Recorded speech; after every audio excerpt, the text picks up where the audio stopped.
Olá, tudo bem com vocês? Meu nome é Felipe Janetti, eu faço parte do time da Startse aqui no Vale do Silício. Se vocês olharem, nós estamos aqui no topo do prédio, aqui em São Francisco, no meio do centro tecnológico aqui do Vale do Silício. Então, aqui está o prédio da Salesforce, que é uma das maiores empresas de tecnologia aqui do Vale do Silício. Aqui atrás a gente tem a sede do LinkedIn, esse prédio preto aqui.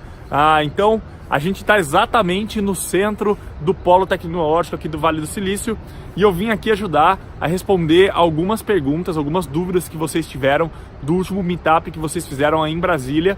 Então, a gente separou algumas perguntinhas, eu vou tentar responder elas para vocês. Então, vamos lá. Então, a primeira pergunta que eu vou responder para vocês é: quando que as empresas aqui do Vale decidem que está na hora de parar de colocar dinheiro de fundos de venture capital, está na hora de cessar os investimentos e abrir capital? Olha, essa resposta ela não tem um padrão formado, porque isso depende muito de caso a caso, de cada empresa.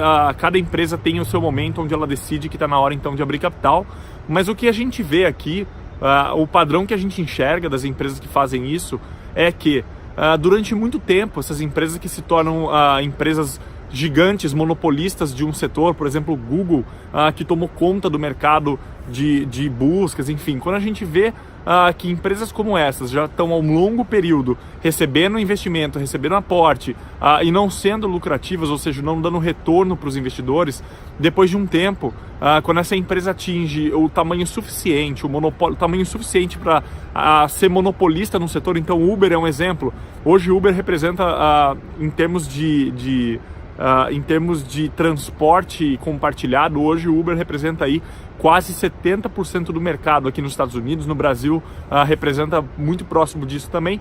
Então, no momento onde a empresa ela cresceu o suficiente, que ela atinge um patamar de, digamos assim, monopólio em algo que ela esteja fazendo, chega um momento então onde os acionistas, aqueles que investiram, os investidores dessas empresas, querem algum retorno disso. Então é o momento onde essa empresa ou ela é adquirida por alguma outra empresa maior que ela, e aí é o momento que o investidor põe o dinheiro no bolso, põe todo o lucro dele no bolso, todas as apostas que eles fizeram, ou então essa empresa vai fazer um IPO, que é abrir ações para o mercado comprar. Então, esses são dois momentos que o investidor, de fato, ele exerce o lucro de ter tomado risco, ter investido nessa empresa. Um livro muito bacana para quem quer entender um pouquinho mais sobre isso, chama 0 a 1, de 0 a 1. Quem escreveu esse livro é o Peter Thiel, que é um dos fundadores do PayPal. E nesse livro o Peter Thiel conta muito bem como que funciona esse processo, desde o momento que a empresa é zero até o momento que ela se torna 1, ou seja, ela não é nada e de repente ela se torna alguma coisa, até o momento que existe essa saída, o IPO, enfim. Então, quem tiver mais curiosidade sobre isso, leia esse livro de 0 a 1 do Peter Thiel, tá bom? Então, a próxima pergunta que eu vou responder para vocês, deixa eu dar uma olhada aqui. A próxima pergunta que eu vou responder então é sobre resultados. Alguém perguntou assim: o Vale do Silício é muito focado em resultados e principalmente esse resultado se diz financeiro, mas por outro lado de propósito, se isso não é uma dicotomia, se isso não interfere um no outro, a resposta é não. Porque sim, o Vale do Silício é muito focado na execução, porque o que diz aqui é que ideias, na verdade, não valem nada, o que vale realmente é o poder de execução. Uma coisa que a gente sempre diz aqui é que projetos bons na mãos de empreendedores ruins serão projetos talvez ruins, e projetos ruins na mãos de bons empreendedores, com certeza serão projetos bons. Um dos fatores que os investidores olham quando eles vão tomar a decisão se vão investir ou não num projeto é quem que está construindo isso, é quem que é o time que está por trás disso. Então, realmente, as pessoas que estão por trás, o propósito de tudo isso é muito importante. E quando a gente fala de execução, quando a gente fala de resultados, sim, uma forma de medir é se isso existe impacto financeiro, mas nem sempre essa é a métrica que é utilizada para traduzir em resultado. Eu vou dar um exemplo. Quando o empreendedor chega para o investidor e fala assim: olha, invista no meu projeto, porque daqui 6 meses, se você investir, eu vou investir todo o seu dinheiro e eu vou sair de 100 mil usuários e vou chegar a 1 milhão de usuários. Isso é o resultado que o investidor vai querer olhar naquele momento, que o investidor realmente vai estar preocupado em saber se está acontecendo, e não só o resultado financeiro. Talvez eu me arrisco a dizer que o resultado financeiro é a última coisa que um investidor olha, que é o último ponto. Então, sim, as pessoas são medidas por resultados, mas não são resultados apenas financeiros, mas são como que a empresa vai sair do ponto X ao ponto Y em determinado período de tempo, tá? Então, sim, as pessoas são medidas por execução, por resultados, mas nem sempre esses resultados, na verdade eu me arrisco a dizer que quase nunca esses resultados, nesse primeiro momento onde essa startup surge, nem sempre são resultados financeiros.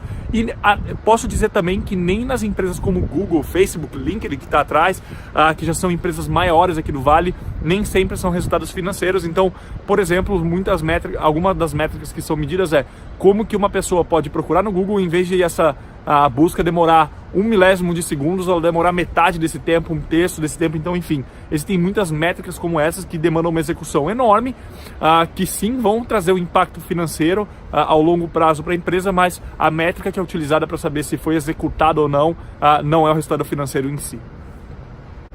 E para finalizar, a última pergunta que eu vou responder, eu acho que ela está correlacionada com algumas coisas que eu já falei nas respostas anteriores, mas alguém perguntou se nas empresas que se tornam unicórnios, para quem não sabe, unicórnio é uma startup que tem um valuation que passa a valer $1 bilhão, então ela passa a ser chamada de um unicórnio aqui no Vale do Silício. Se nessas empresas as pessoas são o mais importante. Sim, são o mais importante, como eu disse na resposta da pergunta anterior. Projetos bons na mão de empreendedores que não são bons, então um projeto nota A na mão de uma ideia A, na mão de um empreendedor nota C, talvez seja um projeto nota B ou um projeto nota C, mas o contrário, uma ideia nota C na mão de um empreendedor nota A, com certeza vai se tornar aí num projeto nota A, vai ser algo muito relevante, e é para isso que os investidores olham, e para isso também que os CEOs das empresas que estão construindo esses projetos, estão construindo unicórnios, é para isso que eles olham quando eles vão contratar as pessoas.